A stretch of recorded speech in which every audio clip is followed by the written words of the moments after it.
इंद्रियाची जी size आहे ती वाढण्यासाठी तुम्हाला अडचण येऊ शकते, नपुसंकता येऊ शकते, शीघ्र पतनाची सवय लागू शकते. तुम्ही जर अति हस्तमैथुन करत असाल ते आपण लपून छपून करतो आणि घाईघाईमध्ये करतो, आपल्याला वैवाहिक जीवनामध्ये अडचणीची ठरू शकते. नमस्कार मित्रांनो, तुम्ही जर रोज हस्तमैथुन करत असाल आणि खूप त्याचं तुम्हाला ॲडिक्शन झालं असेल तर त्याचे काय दुष्परिणाम होऊ शकतात, वैवाहिक जीवनामध्ये तुम्हाला काय अडचणी येऊ शकतात, त्याविषयी आज आपण या व्हिडिओद्वारा थोडक्यात माहिती घ्यायचा प्रयत्न करूया. मित्रांनो, मी आहे doctor Umesh. As a clinical sexologist म्हणून गेल्या 40 वर्षापासून मी तुम्हाला सातत्याने शास्त्रीयुक्त आणि सायंटिफिक इन्फॉर्मेशन ह्या व्हिडिओद्वारा देण्याचा एक छोटासा माझा प्रयत्न असतो.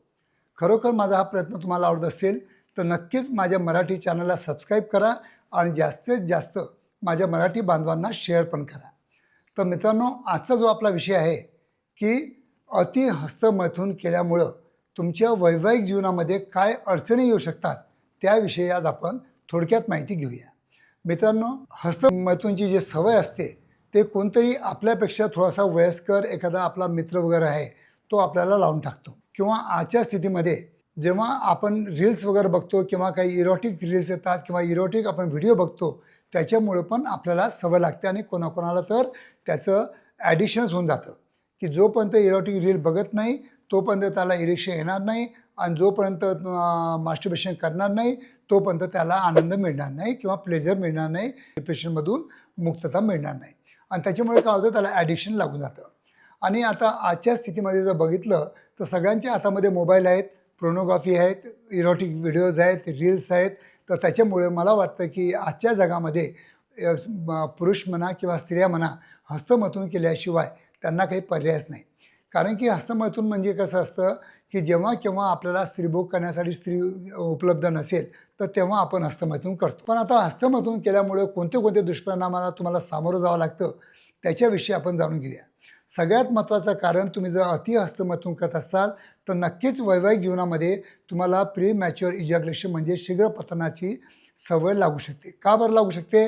कारण की आपण हस्तमैथुन जे करतो ते आपण लपून छपून करतो आणि घाईघाईमध्ये करतो आणि लवकर उरकण्याची एक आपल्याला माइंडला सवय लागून जाते आणि त्याच्यामुळं आपल्याला शीघ्र पतनाची सवय लागून जाते आणि तीच सवय आपल्याला वैवाहिक जीवनामध्ये अडचणीची ठरू शकते. दुसरी गोष्ट, जर तुम्ही खूप हस्तमैथुन करत असाल तर नक्कीच तुम्हाला नपुसंकता येऊ शकते.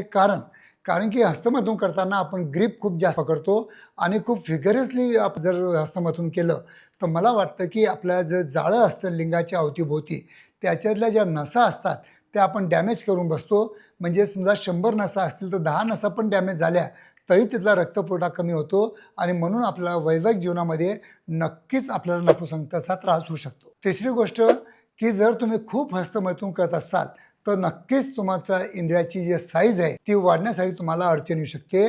कारण की तिथल्या ज्या पेशी असतात किंवा आपल्या आर्टरीज असतात त्या डॅमेज झाल्यामुळं त्याला तिथं जितकं चांगलं प्रॉपर न्यूट्रिशन, विटॅमिन्स वगैरे जे मिळायला पाहिजे ते कमी प्रमाणात मिळतं आणि त्याची वाढ थांबते आणि त्याच्यामुळं जास्त हस्तमैथुन केल्यामुळं तुमच्या इंद्रियाची साईज ही लहानच राहते.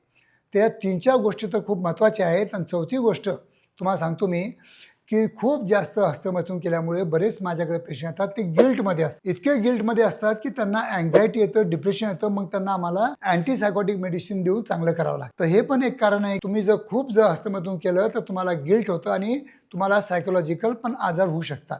कारण की दिवसभर तुम्ही त्याचीच विचार करत राहता.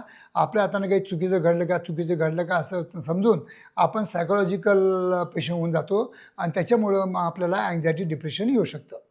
तर हे 4-5 कारणं आहेत जे हस्तमैथुनामुळे होतात. तर हे जर तुम्ही टाळलं तर मला वाटतं आपल्या आलेल्या वैवाहिक जीवनामध्ये तुम्हाला कोणतीही अडचण येणार नाही.